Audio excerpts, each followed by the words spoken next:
ukiwekelewa mkono na Mwenyezi Mungu ukuwe kiongozi. Vile mchungaji ama padri ameitwa na Mwenyezi Mungu aihubiri neno la Mungu, anaongozwa na Roho Mtakatifu kwa kufanya miujiza ambayo Mungu anataka. Na wewe pia ukuwa kiongozi, umechaguliwa na raia, wamekupigia kura, umekuwa president, umekuwa governor ama umekuwa mjumbe, lazima pia uongozwe na matatizo ambayo inakumba wale watu ambao wanaongoza. Kenya ya saa hii tukiwa na mjadala ya BBI, lazima tuangalie priority ni gani.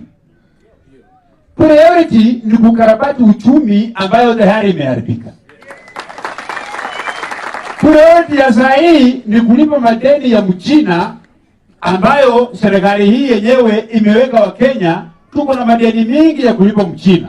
Kwa hivyo kama wako na pesa ya kufandi referendum, ya kufandi BBI, hiyo pesa walipe wa Chinese, ndio wasije wakiondoka mamlakani Mchina akuja achukue airport yetu, akuja achukue KPA yetu. Hatutaki.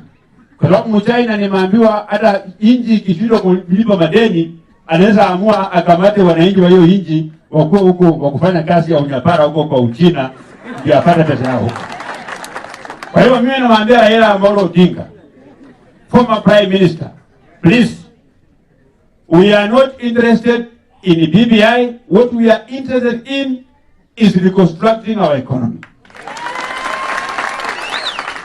Sisi ni vijana wadogo sana hapa na Raila Odinga. Wewe ni mtu miaka yako imesonga huko mbele. Sisi tunaongozwa na watoto ambao tunazaa, tunaongozwa na matakwa ya vizazi vya kesho. Na wewe kama hutaki wheelbarrow, tafuta probox upatane na watu yako. Wewe umekuwa mjumbe wa Lang'ata miaka karibu 20. Kibera ikiwa yuko ndani.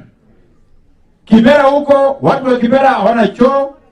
Watu wa Kibera wanaishi hali mbaya kabisa. William angetoa wheelbarrow, William angetoa mkokoteni, wewe toa mabati waende wajenge Kibera, ikue Kibera ni mji ambayo iko sawa sawa.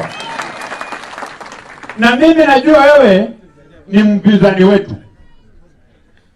2022 Mungu atatumia mahasala wote tukupeleke retire, permanent retirement.